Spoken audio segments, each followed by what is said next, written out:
तो आज हम बात करने वाले हैं कंस्ट्रक्शन मटेरियल सप्लाई बिजनेस की। एक ऐसा बिजनेस मॉडल जो ना सिर्फ इंडिया में जबरदस्त प्रॉफिटेबल है, बल्कि और ये सबसे जरूरी है, 100% लीगल है। देखिए, इस बिजनेस का नाम सुनते ही लोगों के दिमाग में माफिया और गैर कानूनी काम आते हैं। लेकिन यहाँ हमारा फोकस एक ऐसे साफ सुथरे कानूनी रास्ते पर है जो इस बिजनेस से जुड़े रिस्क को एक बहुत बड़े हाई रिवॉर्ड अपॉर्चुनिटी में बदल देता है। मतलब एक ऐसा मॉडल जो नियम कायदे से चले और स्केल भी करे। तो चलिए देखते हैं कि आज हम क्या क्या समझेंगे। सबसे पहले इसमें अपॉर्चुनिटी कितनी बड़ी है, फिर इसकी कानूनी नींव कैसे रखें, ऑपरेशंस कैसे बनाएं, और फिर सबसे इम्पॉर्टेंट, प्रॉफिट का रास्ता क्या है, इस बिजनेस को करोड़ लेवल तक कैसे ले जाना है, और आखिर में इसके रिस्क्स और जिम्मेदारियां क्या हैं। तो चलिए सबसे पहले इस अपॉर्चुनिटी को ही आखिर थोड़ा गहराई से समझते हैं। देखिए, इसकी पूरी बुनियाद पूरे देश में जो नॉन स्टॉप कंस्ट्रक्शन चल रहा है ना, बस उसी पर टिकी है। और ये कोई शॉर्ट टर्म ट्रेंड नहीं है, बिल्कुल नहीं। ये तो हमारी इकोनॉमी का एक कोर ड्राइवर है। चाहे हाउसिंग प्रोजेक्ट्स हों, नई सड़कें बन रही हों या फिर सरकारी काम, रेत, पत्थर, गिट्टी, इन सब की डिमांड कभी खत्म नहीं होती। मतलब सप्लायर्स के लिए एक सॉलिड स्टेबल मार्केट हमेशा तैयार रहता है। तो देखिए, इस इंडस्ट्री में काम करने के दो रास्ते हैं। एक गैर कानूनी, जिसमें रिस्क ही रिस्क है, और दूसरा बिल्कुल लीगल। और यही सबसे जरूरी बात है कि सिर्फ और सिर्फ कानूनी रास्ता ही लंबी रेस का घोड़ा है। वही आपको लॉन्ग टर्म प्रॉफिट और ग्रोथ दे सकता है। अच्छा, तो अब आते हैं अगले और शायद सबसे जरूरी हिस्से पर।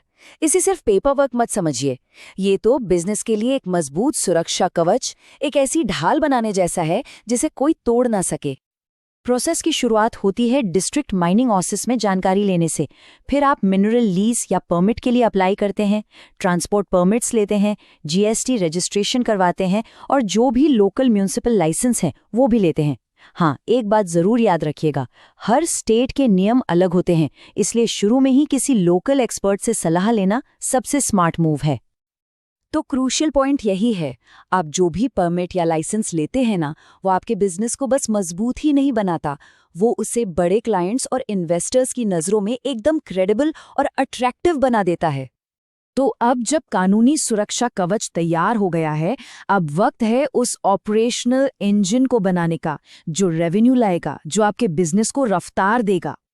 इस स्लाइड में जो चीज़ सबसे इंटरेस्टिंग है वो ये है कि इस मार्केट में एंटर करने के दो अलग अलग तरीके हैं, जो अलग अलग इन्वेस्टमेंट लेवल के हिसाब से हैं। अगर शुरुआत छोटी करनी है तो एक ब्रोकर या पार्टनर की तरह काम कर सकते हैं, लेकिन अगर बड़े स्केल पर सोचना है तो फिर खुद के एसेट्स जैसे एक्सकेवेटर्स या क्रशर्स में इन्वेस्ट करना पड़ेगा।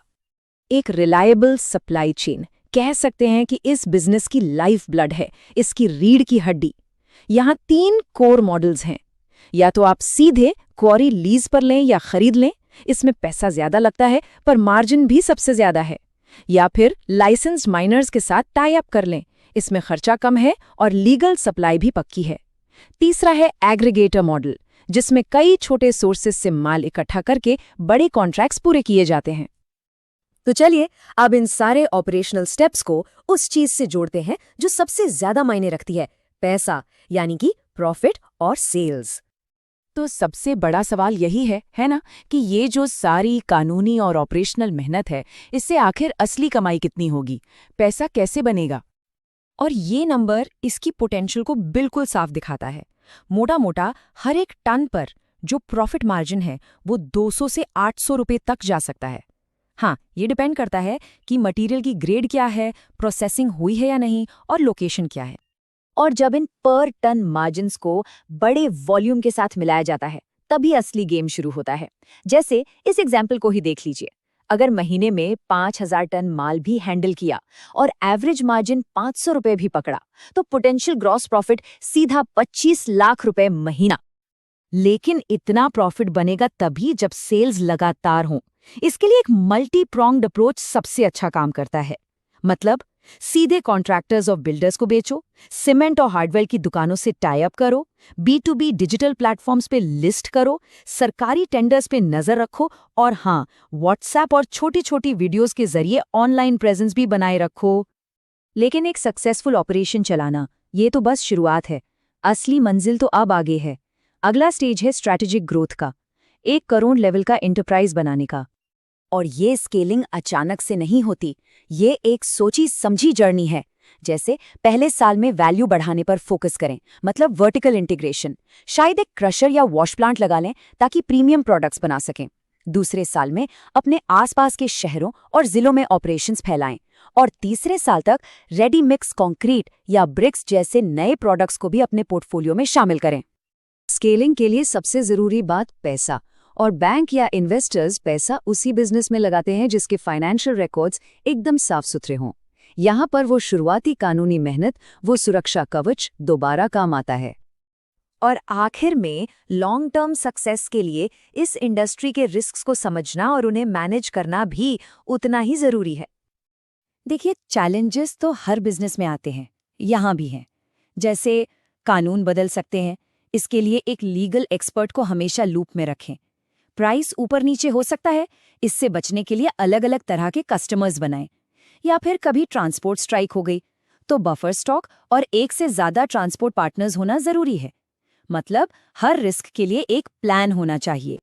और ये स्लाइड आज के बिजनेस की एक बहुत बड़ी सच्चाई बताती है कि सच में लंबे समय तक मार्केट में टिकना है तो सिर्फ प्रॉफिट से काम नहीं चलेगा, जिम्मेदारी से काम करना होगा, एनवायरनमेंट का ध्यान रखना होगा और लेबर कंडीशंस को भी सेफ रखना होगा। तो इस पूरी स्केलिंग जर्नी को अगर समराइज करें तो ये 3 पिलर्स हैं: साफ सुथरे रिकॉर्ड्स, बड़े इंस्टीट्यूशनल कॉन्ट्रैक्ट्स और वर्टिकल इंटीग्रेशन।